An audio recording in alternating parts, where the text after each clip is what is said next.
जिंदगी में कोई रोकने टोकने वाला हो तो उसका एहसान मानिए।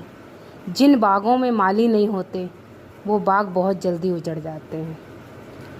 आज ये कहानी जो बताने जा रही हूँ, ये कहानी एक बच्चे की है।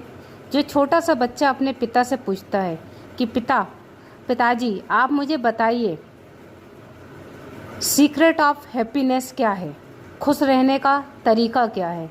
पिता कहते हैं आपने इतनी छोटी सी उम्र में बहुत प्यारा क्वेश्चन किया है, पता नहीं मैं इसका उत्तर दे पाऊंगा या नहीं।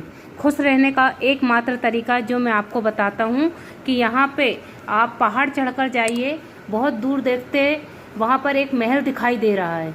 उस महल में जो व्यक्ति बैठा हुआ है वो तुम्हारे इस प्रश्न का उत्तर दे सकता है। बच्चे ने ये सुना और वो तैयारी करके निकल पड़ा कि अब उस महल में जाकर के उस बुद्धिमान व्यक्ति से पूछूंगा कि खुश रहने का उपाय क्या है। वो वहाँ जाता है, आजू बाजू में देखता है, बहुत सुंदरता दिखाई देती, पर वो सोचता है मेरा जो प्रश्न है पहले मुझे उसका उत्तर चाहिए। वो राजमहल में पहुँचता है और बोलता है कि यहाँ पर जो बुद्धिमान व्यक्ति वो कहाँ पर बैठे हुए हैं। कुछ लोग बताते हैं कि वो अंदर हॉल में बैठे हुए हैं और बहुत सारे लोग उनसे मिलने आए हुए हैं। लड़का भी बैठा रहता है। 4-5 घंटे बाद उसका नंबर आता है और वो उस व्यक्ति से जाकर बोलता है कि आप बुद्धिमान व्यक्ति हैं, आप मुझे खुश रहने का उपाय बताइए, सीक्रेट ऑफ हैप्पीनेस क्या है। अब जो बुद्धिमान व्यक्ति है वो बोलता है ठीक है, अपन उस विषय में बात करेंगे, पर सबसे पहले तुम मेरा महल घूम कर आओ। जो महल हमने बहुत शानदार बनाया है, बहुत सारे बाग बगीचे लगाए हैं। लड़का खुश होकर आगे बढ़ता है, पर बुद्धिमान व्यक्ति वहाँ टोकते हुए कहते हैं कि रुको रुको, ये चम्मच ले जाओ, इसमें 2 बूंद तेल डालकर ले जाओ और ध्यान रखना कि ये तेल गिरने ना पाए।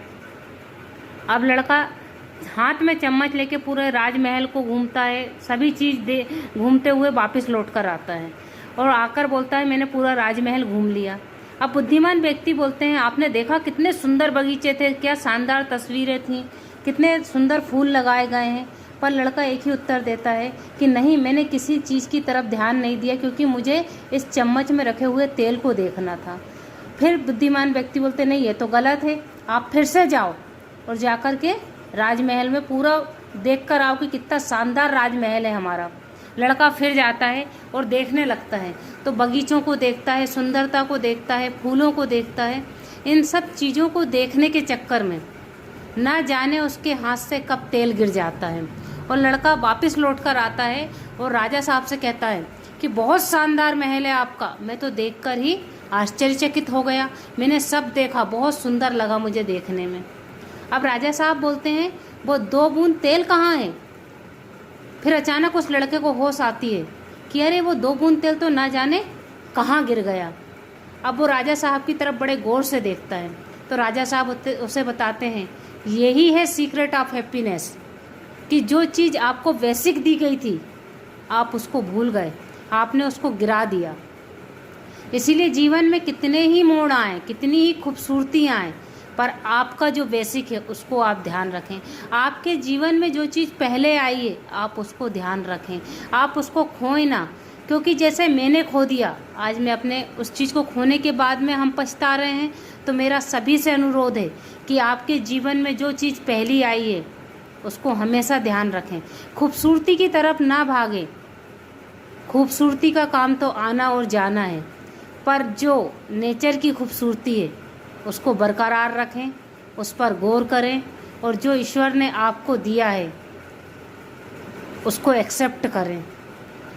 कहते हैं जो किस्मत में है वो हमेशा रहेगा, पर उसके लिए प्रयास अवश्य करें। धन्यवाद।